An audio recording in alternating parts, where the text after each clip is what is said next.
Dans l'épisode précédent, vous avez découvert qu'on a choisi la Chalcidique pour nos vacances hors saison. En septembre, le temps est parfait pour nous, pas trop de monde, pas de chaleur accablante, pas de chaleur étouffante, ce qui nous a permis de se reposer et de profiter de l'extérieur quelle que soit l'heure de la journée. Aujourd'hui, on est à Nikiti. Nikiti est une ville agréable, même si le temps est nuageux. C'est une ville balnéaire, idéale si on veut boire un café ou manger au bord de l'eau face à la mer, pour un prix raisonnable.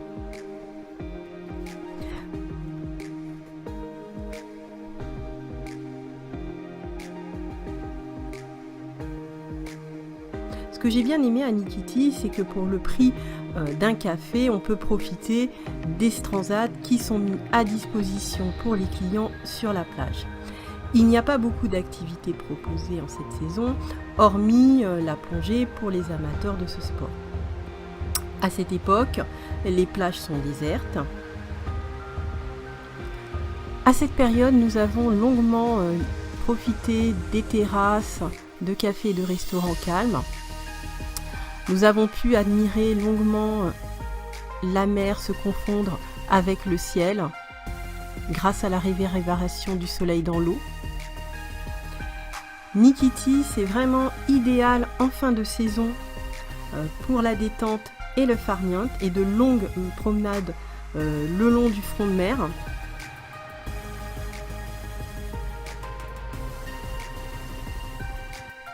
Cassandra, c'est une péninsule balnéaire 100%. Ce que j'ai aimé en fait, c'est les pins. Il y a l'odeur des pins. Ce que j'ai moins aimé, c'est cette concentration d'hôtels touristiques. Et ce que j'ai préféré, c'est notre petite halte à Nea Potidea.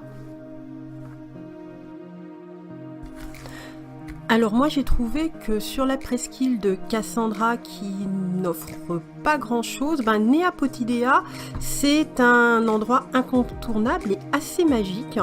C'est un super spot pour méditer face à la mer ou pour manger, boire un coup en amoureux tout près de l'eau, c'est vraiment les pieds dans l'eau. Les plages sont assez propres par rapport au coin et c'est très calme en septembre. Donc moi je recommande cet endroit. C'est un endroit ressourçant cette saison qui vaut le détour sur la presqu'île de Cassandra. C'est authentique et calme.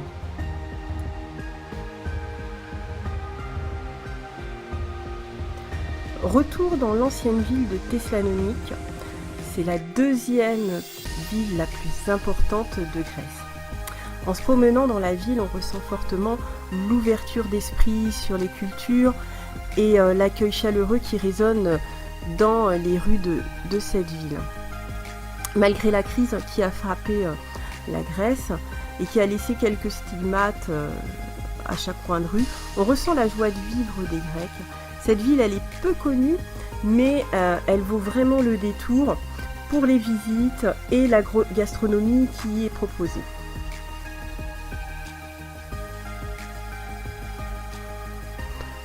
Contrairement aux villes balnéaires qu'on a pu visiter, les jeunes se rassemblent sur les terrasses des cafés pour partager des moments ensemble.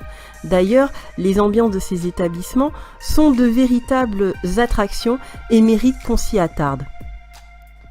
La Rotonde.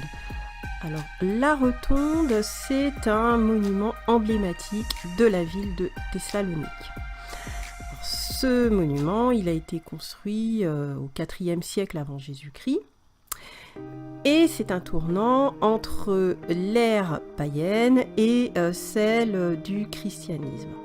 À la base, en fait, la Rotonde, c'est un temple païen, un mausolée, qui devient ensuite une cathédrale chrétienne, puis une mosquée sous l'occupation byzantine. Le site est aujourd'hui classé patrimoine de l'UNESCO et l'histoire de ce monument va de pair avec celle de la ville de Thessalonique.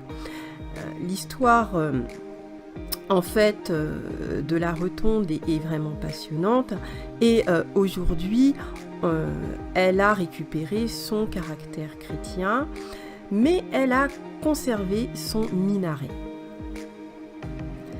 Et le fait d'avoir conservé, moi je trouve, ce minaret, en fait, est une preuve de l'ouverture d'esprit des Grecs. À l'intérieur de la rotonde, on va y retrouver des belles mosaïques d'origine. Et je recommande vivement la visite de cet endroit si vous voulez voilà, vous immerger en fait dans la compréhension de la culture grecque et de la culture et de l'histoire de cette ville. Le bâtiment a été récemment restauré, il a réouvert en 2015, l'entrée est payante. Un petit fascicule en anglais vous est remis à l'entrée pour vous décrire l'histoire de ce lieu.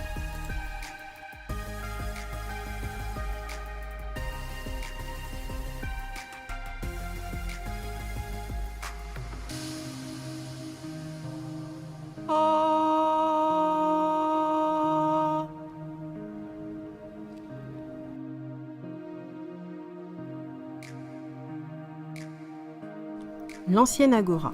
Ce qui est surprenant quand on se promène à Thessalonique, c'est qu'il y a au cœur de la ville un grand trou avec des ruines grecques. C'est l'ancienne agora. Ce monument date du IIIe siècle avant Jésus-Christ. On a trouvé dommage que les vestiges ne soient pas mieux conservés, mais on a tout de même été fasciné par le lieu. La visite du lieu est payante, mais c'est aussi une salle de spectacle en plein air. Limite, ça aurait pu remettre du marbre. Ça aurait été plus classe, mais c'est plus cher. Attends, refaire le sol comme ils ont fait là-bas. Tu sais, la gueule. Pause déjeuner au restaurant Dirty Vegan. Ce qu'il faut savoir, c'est que c'est un restaurant de street food. Donc, ça veut dire que les places proposées seront qu'en extérieur. En septembre, pas de problème, il faisait bon. Il est localisé près du monument de la Rotonde.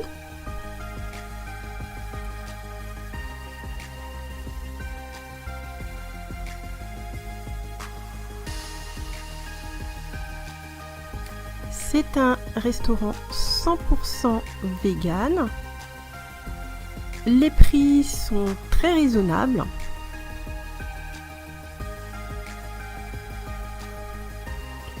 Et c'est un restaurant qui a végétalisé tous les plats populaires grecs. Donc les plats street food populaires grecs ont été végétalisés dans ce restaurant. C'est très goûteux, très bon.